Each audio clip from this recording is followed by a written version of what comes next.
হরে কৃষ্ণ।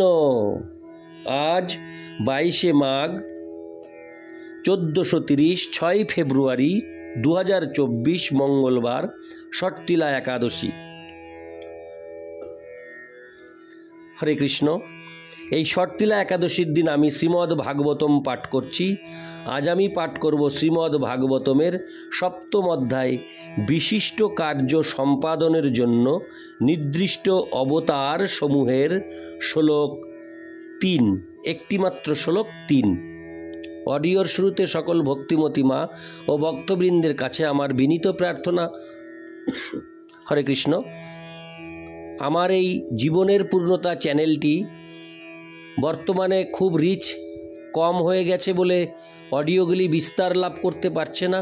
তাই আপনারা নিজ গুণে কৃপাপূর্বক জীবনের পূর্ণতা চ্যানেলটিকে সাবস্ক্রাইব করে প্রচুর শেয়ার করে এই চ্যানেলটিকে বাঁচান, যাতে এই চ্যানেলে পোস্ট করা সকল ভাগবতমের বিস্তারিত আলোচনা সবার কাছে পৌঁছে যেতে পারে।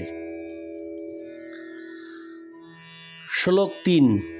যজ্ঞে চ কর্দম গৃহে দ্বিজ দেবহুত্তাং স্ত্রীভি সমং নবভীরাত্মগতিং সমাত্রে উচে জয়াত্ম সমলং গুণসঙ্গ পল্ক মস্মিন বিধুও কপিলস্য গতিং প্রপেদে।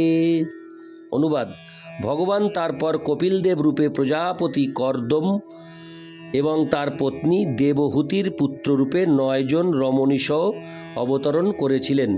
তিনি তার মাতাকে আত্মজ্ঞান দান করেছিলেন, যার ফলে তিনি এই জন্মেই প্রকৃতির গুণরূপ পঙ্ক থেকে সম্পূর্ণরূপে বিধৌত হয়ে কপিলদেবের প্রদর্শিত পন্থায় মুক্তি লাভ করেছিলেন।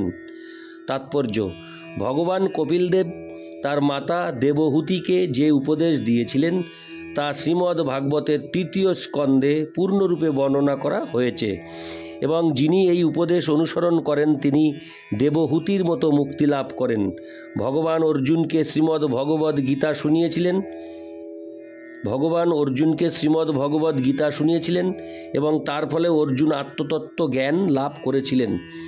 এবং আজও কেউ যদি অর্জুনের পথের অনুসরণ করেন তাহলে তিনিও অর্জুনেরই গতি লাভ করতে পারবেন। এটি হচ্ছে শাস্ত্রের উদ্দেশ্য।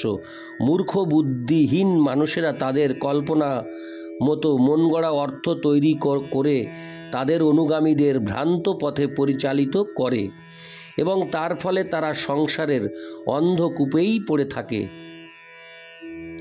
কিন্তু কেউ যদি ভগবান শ্রীকৃষ্ণ বা কপিলদেবের উপদেশ পালন করেন তাহলে তিনি পরম মঙ্গল লাভ করতে পারেন।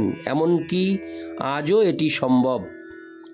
পরমেশ্বর ভগবান সম্বন্ধে পূর্ণ জ্ঞান লাভের বিষয়ে আত্মগতিম শব্দটি বিশেষ তাৎপর্যপূর্ণ।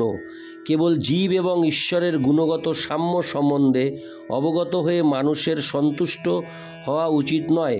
আমাদের সীমিত জ্ঞানের দ্বারা ভগবানকে যতটুকু জানা সম্ভব ততটুকুই জানার চেষ্টা করা উচিত। ভগবানকে সম্পূর্ণরূপে জানা কখনোই সম্ভব নয়। শিব অথবা ব্রহ্মা আদি মহান মুক্ত পুরুষদেরও পক্ষে তা সম্ভব নয়। সুতরাং অন্য দেবতা অথবা এই পৃথিবীর মানুষদের কি কথা।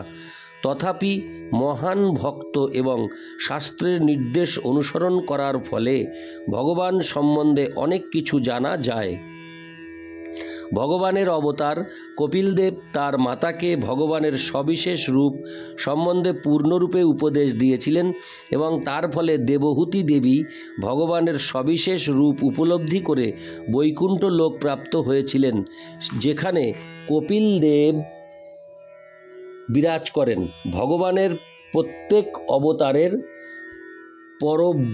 পরব্রহ্মে নিজস্ব ধাম রয়েছে। হরে কৃষ্ণ। হরে কৃষ্ণ।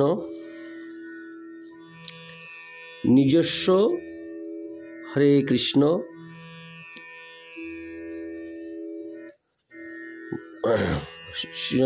হরে কৃষ্ণ হরে কৃষ্ণ কৃষ্ণ কৃষ্ণ হরে হরে হরে রাম রাম রাম হরে হরে।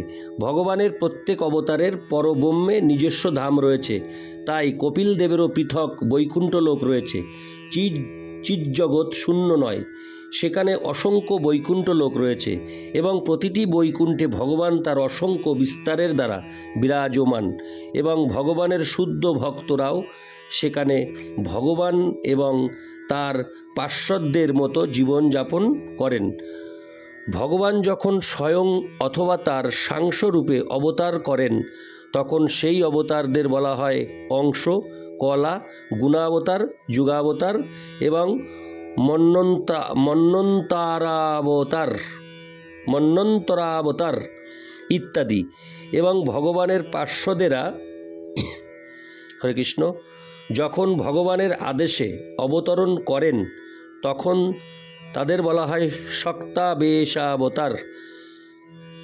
কিন্তু প্রতিটি ক্ষেত্রেই সমস্ত অবতারদের আবির্ভাবের উল্লেখ প্রামাণিক শাস্ত্রে অকাট্য বিবরণাদির মাধ্যমেই সমর্থিত হয়ে থাকে, তা কোনো স্বার্থবাদী অপপ্রচারকের কল্পনার দ্বারা হয় না।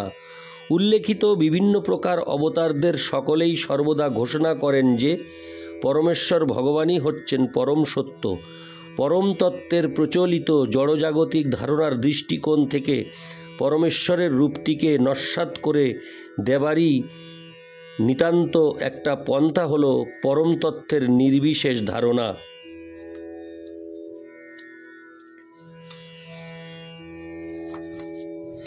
জীব তার স্বরূপে গুণগতভাবে ভগবান থেকে অভিন্ন। তবে জীব এবং ভগবানের মধ্যে পার্থক্য হচ্ছে যে ভগবান সর্বদাই জড়া প্রাকৃতিক কলুষ থেকে মুক্ত, শুদ্ধ এবং পরম, কিন্তু জীবের মধ্যে জড়া প্রকৃতির সত্য, রজ এবং তম গুণের দ্বারা প্রভাবিত হয়ে কলুষিত হওয়ার প্রবণতা রয়েছে। জড়া প্রকৃতির গুণের এই কলুষ থেকে জীব পূর্ণরূপে বিধৌত হতে পারে জ্ঞান, বৈরাগ্য এবং ভক্তির দ্বারা। জীবনের অন্তিম লক্ষ্য হচ্ছে ভগবদ্ ভক্তি।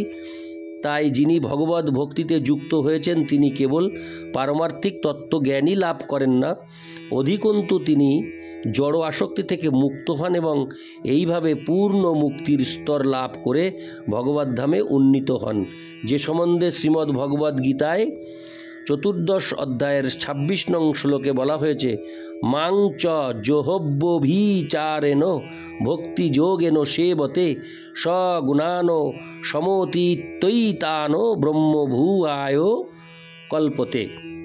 জীব বদ্ধ অবস্থাতেও পরমেশ্বর ভগবান শ্রীকৃষ্ণ অথবা তার অংশ স্বরূপ রাম এবং নৃসিংহ আদি অবতারের দিব্য প্রেম ভক্তিতে সরাসরি নিয়োজিত হতে পারেন।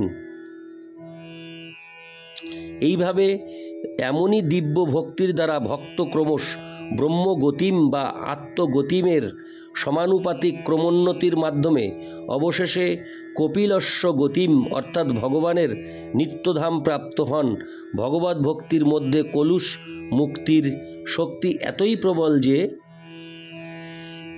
তা ভক্তের ইহকালের ভবরোগের সংক্রমণ ব্যর্থ করে দেয়।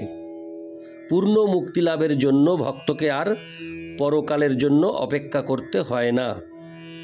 ভগবদ্ ভক্তির মধ্যে কলুষ মুক্তির শক্তি এতই প্রবল যে তা ভক্তের ইহকালের ভবরোগের সংক্রমণ ব্যর্থ করে দেয়। পূর্ণ মুক্তি লাভের জন্য ভক্তকে আর পরকালের জন্য অপেক্ষা করতে হয় না। ইতি শ্লোক 3।